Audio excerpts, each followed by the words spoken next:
Bonjour, mon nom est Maxime Bessner, physiothérapeute chez Action Sport Physio et je suis en compagnie d'Emmanuel Rivet-Gadebois, également physiothérapeute chez Action Sport. Aujourd'hui, on va vous parler de douleur. Alors Emmanuel, qu'est-ce que la douleur?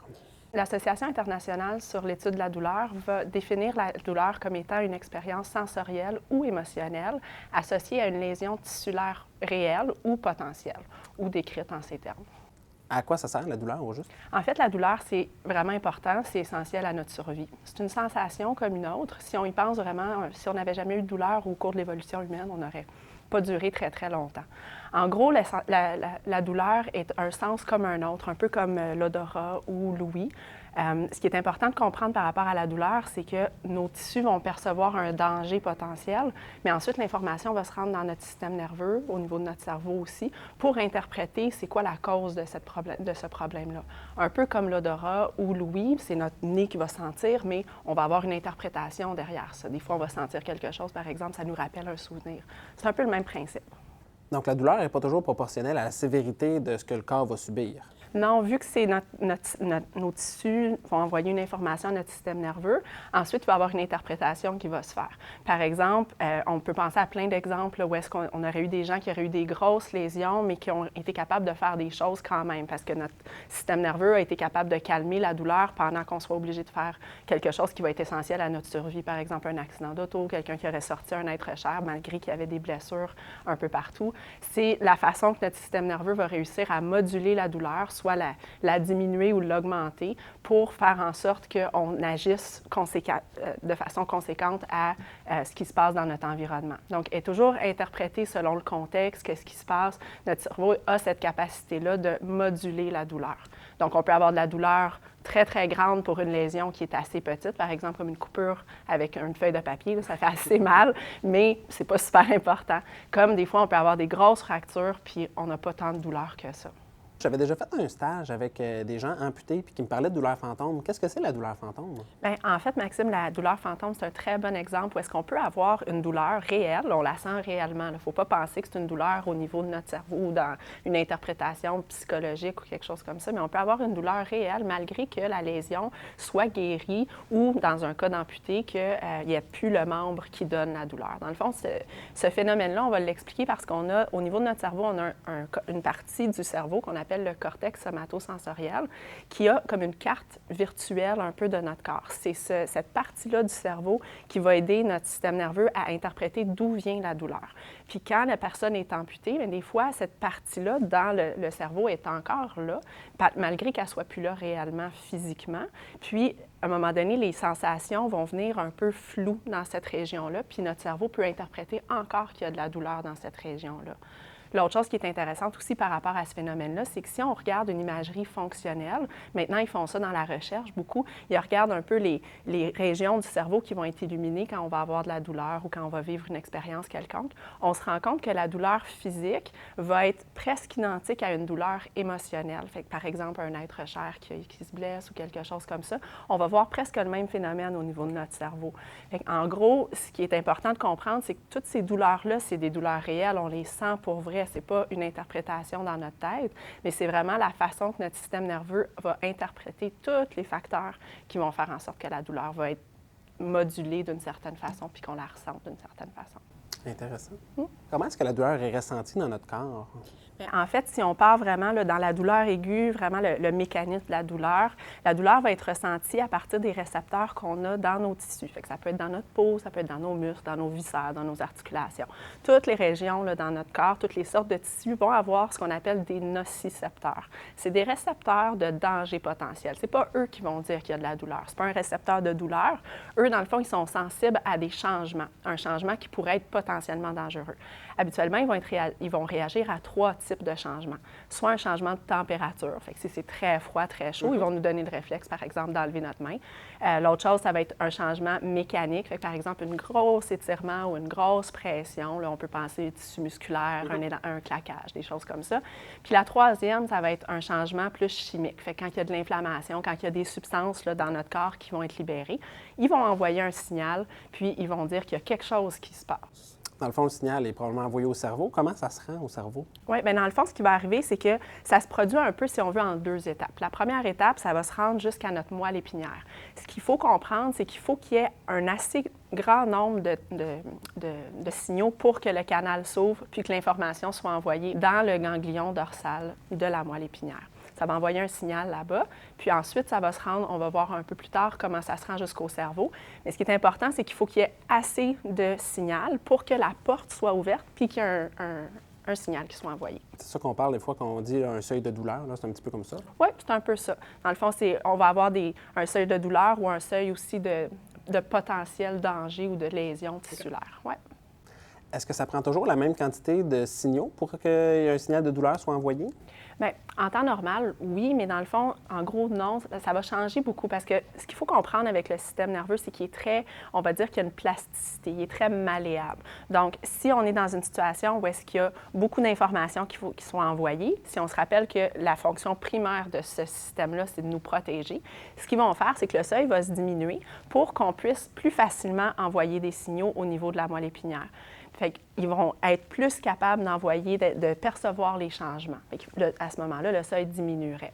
Comme un système d'alarme, admettons, qui deviendrait plus sensible? Exactement, c'est la même chose. C'est un peu comme si on mettait un détecteur de mouvement sur notre système d'alarme ou on en mettait sur nos fenêtres. Fait que comme ça, on devient ultra puissant à être capable de savoir qu'est-ce qui se passe puis réagir en conséquence.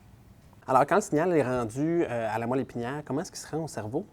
En fait, ce qui arrive, c'est quand l'information arrive dans la moelle épinière, il va y avoir un certain tri qui va se créer. Moi, j'aime comparer ça à un bureau de poste. Dans le fond, ce qui va arriver, c'est que l'information va rentrer. Puis, on a ce qu'on appelle des neurotransmetteurs dans la moelle épinière, puis ils vont s'encoder avec l'information. Puis, dépendamment de si l'information est plus ou moins importante, ils ont la capacité, il y a certains neurotransmetteurs qui vont augmenter l'information, fait que la rendre plus vite au cerveau. Il y en a d'autres qui vont la diminuer. Fait que c'est un peu comme ça que des fois, on peut moins percevoir la douleur ou plus la percevoir. Fait que c'est vraiment un petit tri qui se crée pour prioriser selon l'importance de la douleur. Donc, quand l'information va se rendre au cerveau, est-ce qu'il y a des choses qui vont influencer son intensité ou des choses comme ça? Oui, bien, une fois que l'information s'en va jusqu'au cerveau, ce qui va arriver, c'est que dans le cerveau, tout notre cerveau va interpréter qu'est-ce qui se produit.